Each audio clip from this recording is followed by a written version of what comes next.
شروع خدا کا نام لے کر جو بڑا مہربان نہایت رحم والا ہے۔ سچ مچ ہونے والی وہ سچ مچ ہونے والی کیا ہے، اور تم کو کیا معلوم ہے کہ وہ سچ مچ ہونے والی کیا ہے؟ وہی کھڑکھڑانے والی جس کو سمود اور عاد دونوں نے جھٹلایا، سو سمود تو کڑک سے ہلاک کر دیے گئے، رہ عاد ان کا نہایت تیز آندھی سے ستیہ ناش کر دیا گیا۔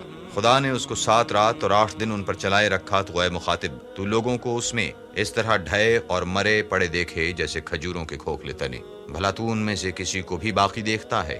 اور فرعون اور جو لوگ اس سے پہلے تھے اور وہ جو الٹی بستیوں میں رہتے تھے، سب گناہ کے کام کرتے تھے۔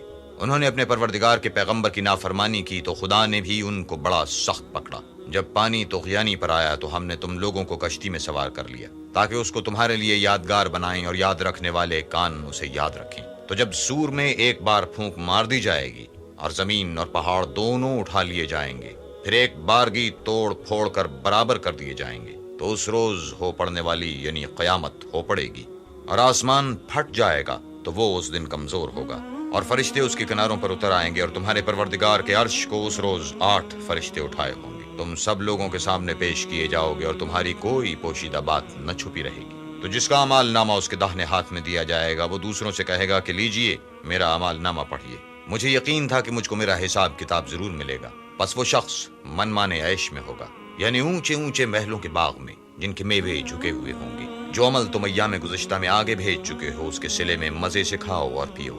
اور جس کا اعمال نامہ اس کے بائیں ہاتھ میں دیا جائے گا، وہ کہے گا اے کاش مجھ کو میرا اعمال نامہ نہ دیا جاتا، اور مجھے معلوم نہ ہوتا کہ میرا حساب کیا ہے۔ اے کاش موت ابد الآباد کے لیے میرا کام تمام کر چکی ہوتی۔ آج میرا مال میرے کچھ بھی کام نہ آیا، ہائے میری سلطنت خاک میں مل گئی۔ حکم ہوگا کہ اس کو پکڑ لو اور طوق پہنا دو، پھر دوزخ کی آگ میں جھونک دو، پھر زنجیر سے جس کی ناپ 70 گز ہے جکڑ دو۔ یہ نہ تو خدائے جل شانہ پر ایمان لاتا تھا، اور نہ فقیر کے کھانا کھلانے پر آمادہ کرتا تھا، سو آج اس کا بھی یہاں کوئی دوست دار نہیں، اور نہ پیپ کے سوا اس کے لیے کھانا ہے، جس کو گناہگاروں کے سوا کوئی نہیں کھائے گا۔ تو ہم کو ان چیزوں کی قسم جو تم کو نظر آتی ہیں، اور ان کی جو نظر نہیں آتی، کہ یہ قرآن فرشتہ عالی مقام کی زبان کا پیغام ہے، اور یہ کسی شاعر کا کلام نہیں، مگر تم لوگ بہت ہی کم ایمان لاتے ہو۔ اور نہ کسی کاہن کے مذخرفات ہیں، لیکن تم لوگ بہت ہی کم فکر کرتے ہو۔ یہ تو پروردگار عالم کا اتارا ہوا ہے۔ اگر یہ پیغمبر ہماری نسبت کوئی بات جھوٹ بنا لاتے تو ہم ان کا داہنا ہاتھ پکڑ لیتے، پھر ان کی رگے گردن کاٹ ڈالتے، پھر تم میں سے کوئی ہمیں اس سے روکنے والا نہ ہوتا۔